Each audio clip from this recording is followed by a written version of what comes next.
Break के बाद आप सभी का स्वागत है। चलिए खबरों का सिलसिला आगे बढ़ाते हैं। बीजेपी के वरिष्ठ नेता और संघ प्रचारक त्रिवेंद्र सिंह रावत ने अपने मंत्रिमंडल के 9 सदस्यों के साथ प्रदेश के नवे सीएम के तौर पर शपथ ले ली है। शपथ के बाद उन्होंने मंत्रिमंडल के सदस्यों के साथ सचिवालय में कैबिनेट की बैठक भी की है। इससे अंदाजा लगाया जा सकता है कि वो बिना समय गंवाए जनता की उम्मीदों पर खरा उतरना चाहते हैं और शायद इसे वो भी भली भांति भांप चुके हैं और इससे वाकिफ हैं। ये ताज उनके लिए किसी चुनौती से कम नहीं है।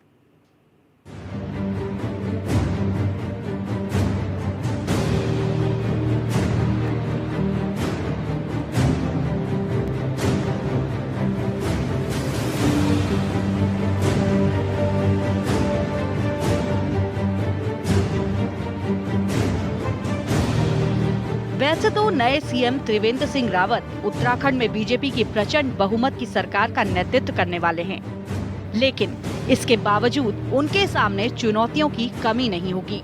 17 साल में उत्तराखंड के नवे मुख्यमंत्री का पदभार संभाल रहे त्रिवेंद्र सिंह रावत का ताज कांटों से भरा है। नई सरकार के सामने चुनौतियों का पहाड़ खड़ा है। इनमें से कई समस्याओं को खत्म कर पाना किसी सपने से कम नहीं है। ऐसे में सबसे बड़ी चुनौती पहाड़ों में पलायन और भ्रष्टाचार को रोकने की होगी। इस पहाड़ी राज्य में बेरोजगारी और पलायन की समस्या का अंदाजा आप इस बात से लगा सकते हैं कि बीजेपी ने अपने घोषणा पत्र में रोजगार और पलायन जैसे अहम मुद्दों को काफी तरजीह दी थी और इन मुद्दों को धरातल पर उतारना सीएम के लिए किसी चुनौती से कम नहीं है।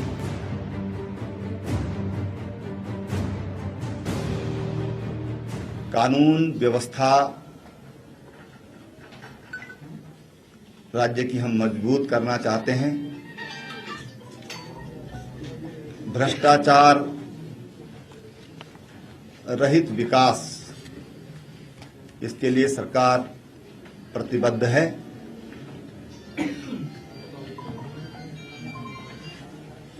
हमारे जो नौजवान हैं, युवा हैं, उनके कल्याण के लिए, उनके स्वर्णिम भविष्य के लिए कि जो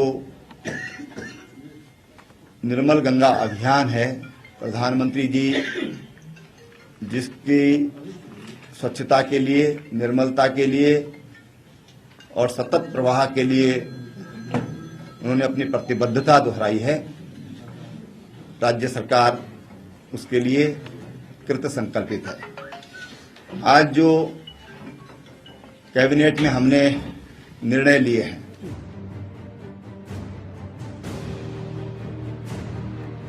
पलायन के साथ ही उत्तराखंड में दूसरा अहम मुद्दा भ्रष्टाचार का है, जिसने इस राज्य की नींव को खोखला कर दिया है। साल भर पहले 18 मार्च को भ्रष्टाचार को मुद्दा बनाकर ही राज्य में हरीश रावत की सरकार गिराने की कोशिश की गई थी, जिसके बाद कांग्रेस से बागी होकर कई दिग्गज नेताओं ने कांग्रेस का हाथ छोड़कर बीजेपी का दामन थाम लिया था। इसलिए बीजेपी ने अपने घोषणा पत्र में भ्रष्टाचार पर नकेल कसने की बात को काफी प्रमुखता से जगह दी थी। बीजेपी ने अपने घोषणा पत्र में कहा था कि भ्रष्टाचार पर नकेल कसने के लिए सत्ता संभालने के 100 दिनों के भीतर लोकायुक्त एक्ट लागू होगा। वहीं दूसरी ओर एक स्थायी सरकार के साथ स्थिर सीएम का होना भी प्रदेश में किसी चुनौती से कम नहीं होगा।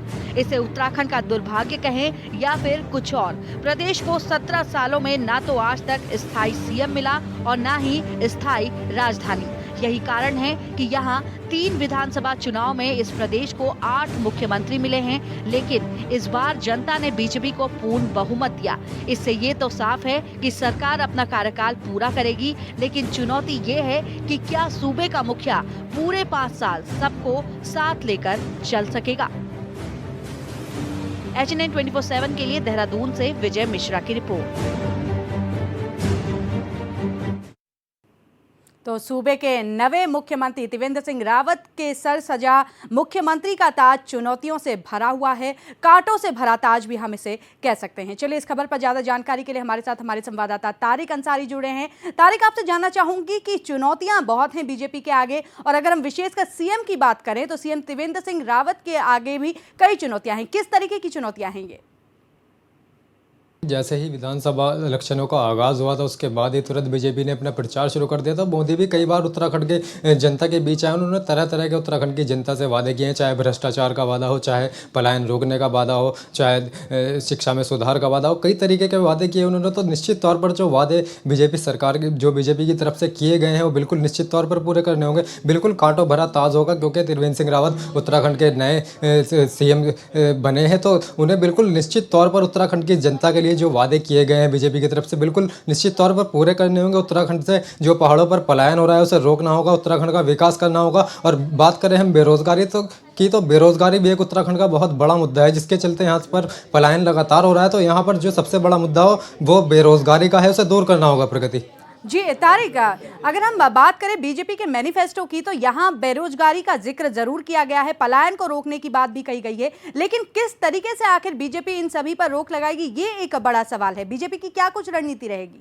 जी बिल्कुल, बीजेपी की बिल्कुल यही रणनीति रहेगी कि नए नए नियम बीजेपी अपनी तरफ से बनाएगी कि आखिर बेरोजगारी को कैसे दूर किया जाए, क्या नए नए स्कूल कॉलेज स्थापित किए जाए, नई नई फैक्ट्री स्थापित की जाए, युवाओं के लिए पढ़ने के लिए जो है नए विद्यालय स्थापित किए जाएँ, छात्राओं के रहने के लिए जो है हॉस्टल स्थापित किए जाएँ। तो बेरोजगारी एक सबसे बड़ा मुद्दा है, जिसके चलते कई चीज़ों पर जो है सीएम को ध्यान देना होगा, जैसे शिक्षा का मुद्दा हुआ। इसके अलावा अगर बात करें हम स्वास्थ्य की, तो स्वास्थ्य भी एक बहुत बड़ा मुद्दा है। जहाँ पर पहाड़ जहाँ पर लोग पहाड़ों पर रहते हैं वहाँ पर स्वास्थ्य की जो है इतनी काफ़ी दिक्कत है, वहाँ पर स्वास्थ्य सेवाएं नहीं पहुँच पाती है। तो ये भी एक बहुत बड़ा मुद्दा है। वहाँ पर पहाड़ों पर लोग लगातार वहाँ पर पलायन कर रहे हैं, वहाँ पर शिक्षा नहीं है, वहाँ पर स्वास्थ्य विभाग की सेवाएं नहीं है, वहाँ पर जो है लोगों के पास कारोबार नहीं है। तो बिल्कुल निश्चित तौर पर ये बिल्कुल कांटो भरा जो है राह सीएम के लिए है, क्योंकि उन्हें बहुत कड़ी मेहनत उत्तराखंड में करनी होगी। उत्तराखंड की जनता के लिए बहुत विकास करना होगा, ताकि उत्तराखंड की जनता उत्तराखंड में ही रहे और यहाँ से पलायन ना कर सके प्रगति। जी तारिक, इसके अलावा अगर हम स्थायी राजधानी की बात करें तो स्थायी राजधानी का मुद्दा शुरुआत से ही सूबे में गरमाता रहा है। जितनी भी सरकारें आई सभी ने गैरसैंण को स्थायी राजधानी बनाने की बात कही, और बीजेपी अब सत्ता में है, तो बीजेपी के आगे किस तरीके की चुनौती है गैरसैंण को लेकर? जी बिल्कुल, बीजेपी ने पूरा उत्तराखंड की जनता से वादा किया था कि जो है गैरसैंण को स्थायी राजधानी बनाया जाएगी। बिल्कुल इस बात पर अभी चर्चा होगी, अभी नया मंत्रिमंडल का विस्तार हुआ है, कुछ मंत्रियों के कल घोषणा भी हुई। तो लगातार इस बात पर जब मंत्रिमंडल का पूर्ण गठन हो जाएगा उसके बाद इन सभी मुद्दों पर चर्चा की जाएगी कि आखिर राजधानी का क्या करना है, क्योंकि बीजेपी अपने मैनिफेस्टो में पहले ही वादा कर चुकी है राजधानी के मुद्दे का। और बात करें हम लोकायुक्त की, तो बीजेपी ने अपने मैनिफेस्टो में यह भी बताया था कि 100 दिन के अंदर जो है उत्तराखंड में लोकायुक्त हम लागू कर देंगे। तो ये दोनों ही बड़े मुद्दे हैं, मुद्दों पर बिल्कुल निश्चित तौर पर कुछ ना कुछ सीएम त्रिवेंद्र सिंह रावत करेंगे। यही जनता को उम्मीद है और यही उत्तराखंड के लोगों को उम्मीद है कि जो वादे अपने बीजेपी ने अपने मैनिफेस्टो में किए थे वो जरूर पूरा करेगी और पलायन बिल्कुल पूरी तरह से यहाँ पर रोकेगी प्रगति। जी तो तारिक, इन सभी जानकारियों के लिए आपका बहुत बहुत शुक्रिया। कुल मिलाकर चुनौतियां बहुत सारी हैं, लोकायुक्त की बात करें, भ्रष्टाचार की बात करें, बेरोजगारी की बात करें या पलायन की बात करें, सभी चुनौतियां हैं। और साथ ही साथ स्थायी राजधानी, गैरसैंण को स्थायी राजधानी बनाने के मुद्दे को भी हमें नहीं भूलना चाहिए। मुद्दा हमेशा हित से ही उठता रहा है। अब देखने वाली बात है कि बीजेपी इस मुद्दे को किस तरीके से जनता के कहने पर स्थायी राजधानी का दर्जा गैरसैंण को देती है या नहीं देती है। इस बार भी सिर्फ वादे और दावे ही साबित होंगे ये सब। चलिए फिलहाल इस बुलेटिन में बस इतना ही। तब तक के लिए मुझे यानी प्रगति को दीजिए इजाजत। नमस्कार।